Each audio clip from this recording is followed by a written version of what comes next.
मुंबईसह ठाणे, रायगड, पुण्याला पावसाचा इशारा देण्यात आलाय। मुंबई, ठाणे, रायगड, पुणे जिल्ह्यासाठी ऑरेंज अलर्ट देण्यात आलाय। सोसाट्याच्या वाऱ्यासह जोरदार पावसाची शक्यता वर्तवण्यात आली। मुंबईसह ठाणे, रायगड, पुणे जिल्ह्याचा घाट परिसरातच आज मुसळधार पावसाचा इशारा देण्यात आलाय। हवामान खात्याचा मुंबईसह ठाणे, रायगड, पुणे या सर्व जिल्ह्यासाठी ऑरेंज अलर्ट जारी करण्यात आलाय। काही ठिकाणी 30 ते 40 किलोमीटर तास वेगाच्या सोसाट्याच्या वाऱ्यासह जोरदार पावसाची शक्यता आहे।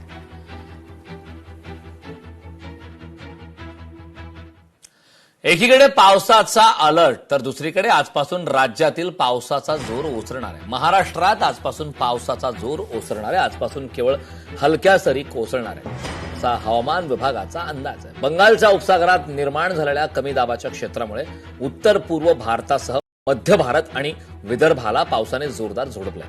आता हे कमी दाबाचे क्षेत्र हळूहळू गुजरातच्या दिशेने सरकत आहे। याच प्रणालीच्या प्रभावामुळे रविवारी मुंबई आणि आसपासच्या परिसरात पावसाने अधूनमधून जोरदार हजेरी लावली। मात्र आज पावसाचा हा जोर बऱ्यापैकी कमी होणार असून केवळ हलक्या सरी कोसळतील असा अंदाज वर्तवण्यात आला।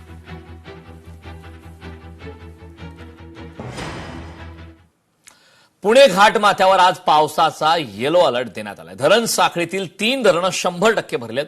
खडकवासला, पानशेत, वरसगाव धरण पूर्ण क्षमतेनं भरलंय, तर टेमघर धरण 95.58% भरलंय। चारही धरणात मिळून 28.98 टीएमसी पाणीसाठा उपलब्ध आहे। हवामान विभागाने पुणे जिल्ह्यातील घाटमाथ्यावर आज येलो अलर्ट दिलाय।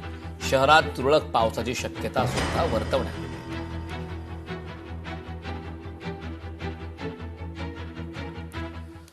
जायकवाडी धरण 88% भरलंय। 48 तासात जलसाठा 90% जाण्याची शक्यता आहे। गोदाकाठच्या 72 गावांना प्रशासनाचा सतर्कतेचा इशारा देण्यात आला। छत्रपती संभाजीनगर जिल्ह्यातील जायकवाडी धरणाचा जलसाठा 86% पोहोचल्याने गोदावरी नदी काठच्या 72 गावांवर पुराचे सावट निर्माण झाले।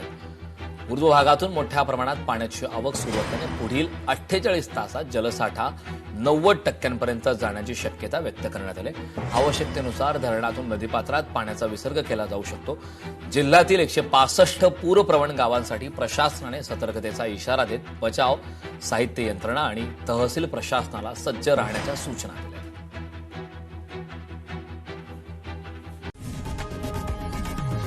लोकशाही मराठी ऐका, पहा, जागरूक रहा।